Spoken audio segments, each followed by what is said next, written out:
देखिए, तिम्मक्का ने पहले साल 10, दूसरे साल 15 और तीसरे साल में 90 पेड़ लगाए।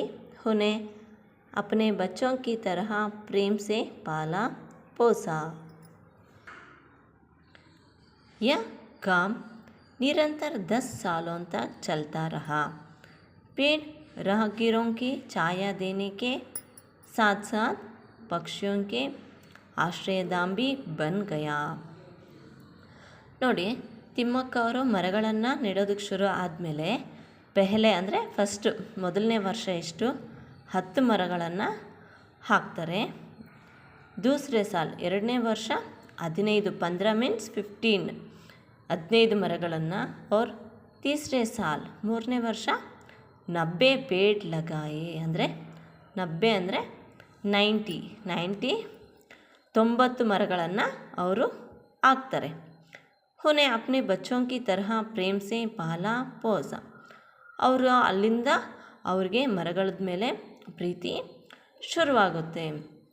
ಅವರು ಮರಗಳನ್ನ ಯಾವ ರೀತಿ ಬೆಳೆಸ್ತಾರೆ ಅಂತಂದರೆ ಮಕ್ಕಳ ರೀತಿ, ಬಚ್ಚೋಂಕಿ ತರಹ ಮಕ್ಕಳ ರೀತಿ ಅವರು ಪ್ರೀತಿಯನ್ನು ಕೊಡ್ತಾ ಅವುಗಳ ಪೋಸ ಅಂದರೆ ಪಾಲನೆ ಮತ್ತು ಪೋಷಣೆಯನ್ನು ಮಾಡ್ತಾರೆ. ಅಂದರೆ ಅವ್ರ ಟೈಮ್ಗೂ ನೀರು ಮತ್ತು ಏನು ಪ್ರಾಣಿಗಳು ತಿನ್ನದೇ ಇರೋ ಹಾಗೆ ನೋಡ್ಕೊಳ್ಳೋದು, ಆ ರೀತಿ ಎಲ್ಲ. ಯಾ ಕಾಮ್ ನಿರಂತರ 10 ಸಾಲೋं तक ಚಲ್ತಾ ರಹಾ. ಈ ಕೆಲಸ ನಿರಂತರವಾಗಿ ಎಷ್ಟು ವರ್ಷ? 10 ಸಾಲ್ 10 ವರ್ಷಗಳ ತನಕ ನಡೀತಾ ಬಂತು. पेड़ राहगीरों को छाया देने के साथ साथ पक्षियों के आश्रयधाम भी बन गया. ನೋಡಿ, ರಾಹಗೀರೋ ಅಂದರೆ ಪಾದಚಾರಿಗಳು. ಅಲ್ಲಿದ್ದ ರಸ್ತೆ ಮಧ್ಯದಲ್ಲಿ ಓಡಾಡ್ತಾ ಇರ್ತಾರಲ್ವ, ಆ ಜನರಿಗೆ ನೆರಳು, ಛಾಯಾ ಅಂತಂದರೆ ನೆರಳು ಕೊಡೋದಷ್ಟೇ ಅಲ್ದಿರ ಅದರ ಜೊತೆಗೆ ಪಕ್ಷಿಗಳಿಗೆಲ್ಲನೂ ಆಶ್ರಯಧಾಮವೂ ಸಹ ಆಗೋಯ್ತು. ಮರ ಇದೆ ಅಂತಂದರೆ ಪಕ್ಷಿಗಳಿರ್ತವೆ ಅಲ್ವಾ, ಆ ರೀತಿ ಪಕ್ಷಿಯೋಂಕೆ ಆಶ್ರಯಧಾಮ ಭಿ ಬನ್ ಗಯಾ. ಇವ್ರು ಬೆಳೆಸಿರೋಂಥ ಮರಗಳೇನಾದ್ವು? ರಾಗಿರೋ ಅಂದರೆ ಪಾದಚಾರಿಗಳು, ದಾರಿ ಮಧ್ಯೆ ನಡೆಯೋ ಅಂಥವ್ರಿಗೆ ನೆರಳನ್ನು ಕೊಡ್ತು. ಅದರ ಜೊತೆಗೇ ಪಕ್ಷಿಗಳಿಗೆ ಆಶ್ರಯಧಾಮವೂ ಸಹ ಆಗೋಯ್ತು. ತಿಮ್ಮಕ್ಕ के जीवन में मुसीबत की घटिया शुरू हुई.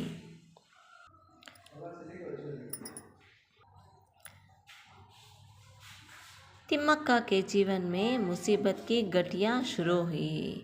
तिम्मक्का के पति की तबीयत खराब हुई.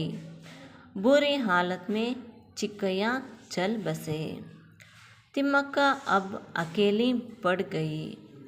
फिर भी हिम्मत ना हारी और अपने कार्य में तालीन रही.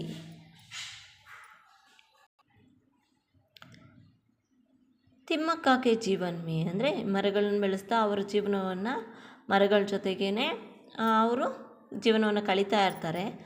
ಆದರೆ ಏನಾಗುತ್ತೆ?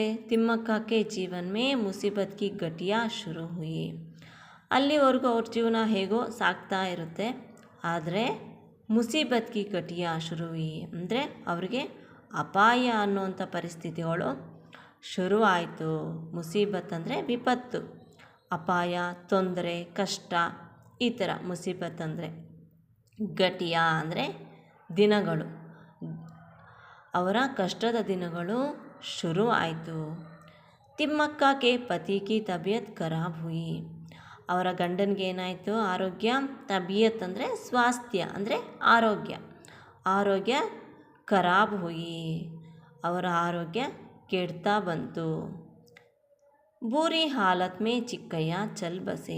ತುಂಬಾ ಕೆಟ್ಟದಾದಂತಹ ಪರಿಸ್ಥಿತಿಗೆ ಅವರು ಬಂದರು. ಅವರ ಆರೋಗ್ಯ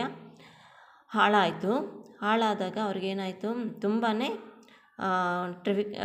ತುಂಬಾ ಕೆಟ್ಟದಾದಂತಹ ಪರಿಸ್ಥಿತಿಗೆ ಅವರು, ಚಿಕ್ಕಯ್ಯ ತುಂಬ ಸೀರಿಯಸ್ ಪರಿಸ್ಥಿತಿಗೆ ಬಂದ್ಬಿಡ್ತಾರೆ. ಚಲ್ ಬಸೆ. ತಿಮ್ಮಕ್ಕ ಅಬ್ ಅಕೇಲಿ ಪಡ್ ಗೈ. ಸೊ ಇಷ್ಟು ದಿನ ಅವರ ಗಂಡ ಅವ್ರ ಜೊತೆಗಿರೋರು. ಯಾಕೆ? ಆ ಮರಗಳನ್ನು ಪಾಲನೆ ಪೋಷಣೆ ಮಾಡೋದಕ್ಕೆ ಅವರ ಜೊತೆಯಲ್ಲಿದ್ದರು. ಆದರೆ ಇವಾಗ ಏನಾಯಿತು? ಅವ್ರಿಗೆ ಆರೋಗ್ಯ ಕೆಟ್ಟದ್ರಿಂದ ತಿಮ್ಮಕ್ಕ ಏನಾದರೂ ಅಕೇಲಿ ಪಡ್ ಗೈ, ಅವರು ಒಂಟಿ ಆಗಿಬಿಟ್ರು, ಸಿಂಗಲ್ ಆಗೋದ್ರು. ಫಿರ್ ಭಿ ಹಿಮ್ಮತ್ ನಾ ಹಾರಿ, ಆದರೂ ಸಹ ಅವರು ಹಿಮ್ಮತ್ ಅಂದರೆ ಧೈರ್ಯವನ್ನು ಕೆಡಲಿಲ್ಲ. ಅವರು ಹಿಮ್ಮತ್ ನಾ ಹಾರಿ और अपने कार्य में तल्लीन रहे. ಅವರು ಆದ್ರೂ ಭಯ ಪಡಲಿಲ್ಲ ಮತ್ತು ಧೈರ್ಯವನ್ನು ಕಳ್ಕೊಳ್ಳಿಲ್ಲ. ಅವ್ರ ಕೆಲಸದಲ್ಲಿ ಅವರು ನಿರಂತರವಾಗಿ ತಲ್ಲೀನರಾಗ್ಬಿಟ್ರು. ಅವ್ರ ಕೆಲಸ ಅವರು ಮಾಡ್ತಾನೇ ಹೋದರು. ಸೊ ಇಲ್ಲಿವರೆಗೂ ನಿಲ್ಲಿಸಿರೋಣ. ಮುಂದೆ ಏನಾಗುತ್ತೆ ನೆಕ್ಸ್ಟ್ ಕ್ಲಾಸಲ್ಲಿ ತಿಳ್ಕೊಳ್ಳೋಣ. ನಮಸ್ಕಾರ.